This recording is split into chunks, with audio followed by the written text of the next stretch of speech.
Acceleration is asked. The response is instantaneous. An Acceleration on a great day for Ireland is absolutely going to rout them in the QE2 and have his day on British Champions Day in the sun. Acceleration, I suppose, he's the class act of this year's team, Aidan. Goes for the mile. Is that a race you've gone close in before? Have you had a few near misses? I think we did, yeah. I think Rock just got beaten in a few doors like that. I think Antonius Pius and a few horses like that. But he's very well. He's a very high class horse, isn't he? He's lots of speed and he's progressed very well. He's a very exciting horse, Gary. And do you think at this stage he's as good a chance as you've ever had of winning that race? I think he's a very smart horse, you know. Like when you see what he was able to do with horses in Ascot the last day, and I suppose the first part of the season was very much of a learning curve with him for us, and Andy has progressed physically as well, so he's a very exciting horse, Gary. And the official view seemed to be that Ascot was a career best. It certainly looked very impressive, but do you think he's been running to a really high level throughout the year? It's just that Ascot maybe showed him in the best light. Yeah, I'd say, listen, I'd say he's improving, and we've learned a lot about him, and we probably learned what way to ride him and prepare him, and like it has been a learning curve with him, I suppose, all the way along. And like he was meeting Frankel there, and we were trying to do different things with Frankel. We hadn't really raced against Frankel that much, and obviously we were testing him as well, so I suppose we've learned a lot. He's physically improved and got stronger and got heavier on the scales, which is a sign usually that a horse is improving. So he's a good bit heavier now than he was, so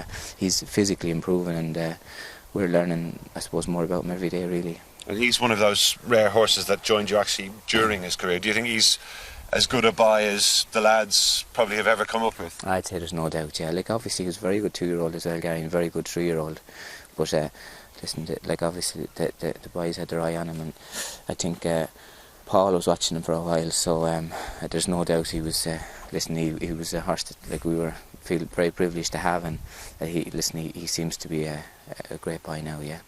St. Nicholas Abbey with a late run. Serafina could not quicken with him, is trying to come on late, but it's St. Nicholas Abbey. St. Nicholas Abbey, history in the making. St. Nicholas Abbey, Joey O'Brien for his father, Aidan O'Brien. History is made. St. Nicholas Abbey wins.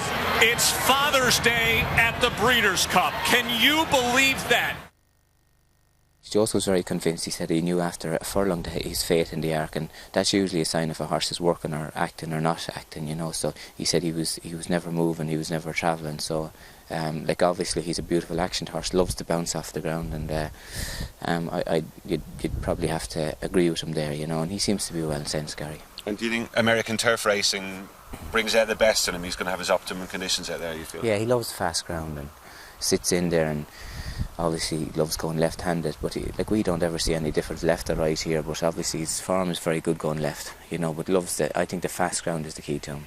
And your other runner, Treasure Beach, he's a different type of horse. He's well used to travelling. He's almost got his frequent flyer card at this stage. He goes out to America quite a bit. But were you really encouraged by his last one? Because it seemed to be his best of the year. Yeah, very much so. I suppose he's taken a long time to get back to where he was. He was very fit last year, and he was at a real high level, and he had a good break over the winter and done very well, and it's just taken a long time to get him back fit.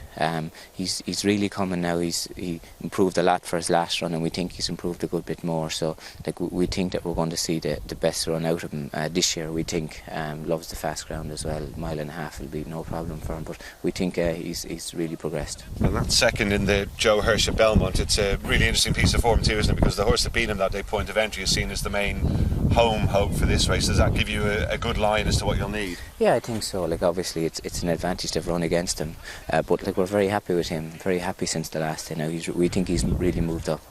And I suppose looking at their overall form this year, Aidan, St. Nicholas Abbey looks the more obvious of the two, but by the sound of things you expect Treasure Beach to run really well, do you? Yeah, absolutely. But like obviously St. Nicholas Abbey's a very high class horse. Like he's been competing at the top level all the time, and 1.25 miles, he's like, we're very happy with his work sense as well, you know, so he's a very classy horse, Gary.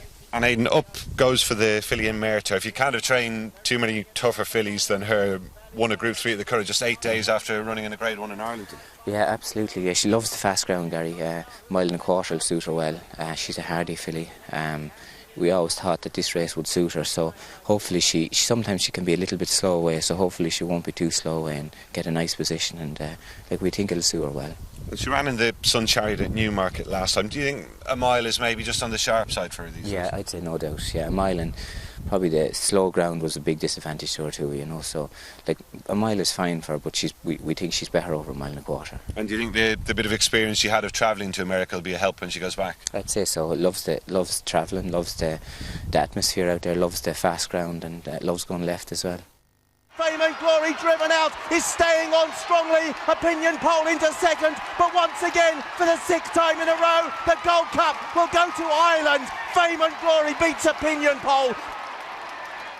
And that takes us on to Fame and Glory, Aidan. Very interesting comments you had about him the other day. You're going to try him in the headgear out there. You weren't convinced by his effort at Ascot last time. No, he was always very tough, solid, genuine horse, and still is, Gary. But like, obviously he's a little bit older and a little bit wiser, and like, we've trained him hard for 3 or 4 years, you know, and he has to get a little bit clever now, and does handle the ease in the ground, but the problem is when the going gets tough, like, he's obviously, like us all, as we get a little bit older, he knows how to look after himself, and that's the way it is. And we think the visors might help him to just, when he does come off the bridle, to make him go forward a little bit more. We think he'll handle the fast ground. He's plenty form on fast ground here as well as soft ground, but it'll be interesting. You know, he's a great horse, Gary. He owes us nothing.